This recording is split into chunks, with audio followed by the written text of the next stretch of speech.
ஜல்சக்தி துறை அமைச்சருக்கும் எங்களுடைய முதலமைச்சர் அவர்கள், எங்களுடைய தலைவர் அவர்கள் அன்றைக்கு ஒரு கடிதம் எழுதினார்கள்.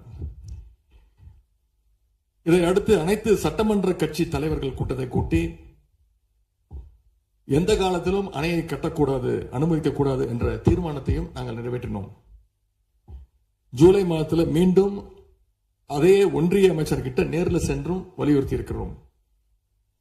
கடந்த 2022-23 ஆண்டு நிதியாண்டுல அணை கட்டுவதற்காக கர்நாடக அரசு 1000 கோடி ரூபாயை ஒதுக்கீடு செஞ்ச உடனே, இந்த விஷயம் தெரிஞ்ச உடனே இதே அவையில அதை கண்டிச்சு அரசினர் தனி தீர்மானத்தையும் எங்களுடைய அரசு அன்றைக்கு நிறைவேற்றுச்சு.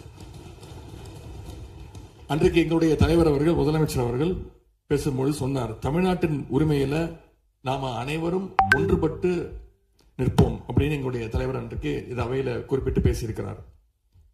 மேகதாது அணை கட்டுறது பத்தின விரிவான திட்ட அறிக்கையை விவாதிக்கணும்னு காவிரி நதிநீர் மேலாண்மை ஆணைய கூட்டத்தில் கர்நாடக அரசும் ஒன்றிய அரசும் வச்ச அஜெண்டாவை நீக்க எங்க தலைவர் தலைமையிலான அரசு அன்றைக்கு கடுமையாக வலியுறுத்தியது.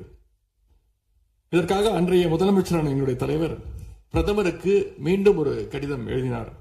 ஜூலை மாதத்தில் 2022 ஆண்டு அப்போதைய நீர்வளத்துறை அமைச்சர் திரு துரைமுருகன் தலைமையில் தமிழ்நாடு சட்டமன்ற அனைத்து கட்சி குழுவினர் ஒன்றிய ஜல்சக்தி அமைச்சரை நேரில் சந்திச்சு வலியுறுத்தி இருக்கிறாங்க. இப்படி நம்முடைய தொடர் எதிர்ப்பின் காரணமாகத்தான் மேகதாது அணையுடைய டீடைல்டு ப்ராஜெக்ட் ரிப்போர்ட் பிப்ரவரி மாதம் மத்திய நீர்வள ஆணையத்திற்கு மீண்டும் திருப்பி அனுப்பப்பட்டது. மேலும் கழக அரசுடைய எதிர்ப்பால மேகதாது அணையுடைய டேர்ம்ஸ் ஆஃப் ரெஃபரன்ஸை தன்னுடைய திட்டப்பட்டியலில் இருந்து ஒன்றிய சுற்றுச்சூழல் அமைச்சகமும் நீக்கினாங்க.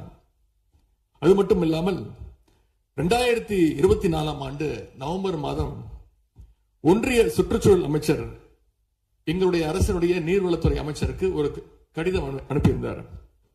அவர் எழுதியிருக்கக்கூடிய அந்த கடிதத்தில் இரு மாநிலங்களுக்கு இடையே சுமூக தீர்வு எட்டப்பட்ட பிறகுதான் டேர்ம்ஸ் ஆஃப் ரெஃபரன்ஸ் அனுமதி பற்றி ஆலோசிக்கப்படும் என்று அந்த கடிதத்தில் குறிப்பிட்டு எழுதியிருக்கின்றார். மேகதாது அணை தொடர்பாக கர்நாடக அரசு விரிவான திட்ட அறிக்கை டீடைல்டு ப்ராஜெக்ட் ரிப்போர்ட் சமர்ப்பிக்கல அப்படிங்கிறது தான் எங்களுடைய கழக அரசு இருந்த வரையிலான நிலைமை.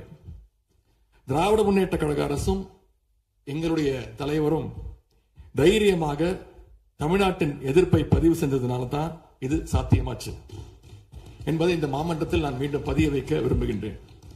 இன்னொரு முக்கியமான விஷயம் என்னன்னா, சென்ட்ரல் வாட்டர் கமிஷன் மத்திய நீர்வள ஆணையம் 2018 ஆண்டு தேதியிட்ட 2018 ஆண்டு 22/11 தேதியிட்ட கடிதம் மூலமாக கர்நாடக அரசுக்கு சில முக்கியமான நிபந்தனைகளை அறிவிச்சிருக்கிறாங்க.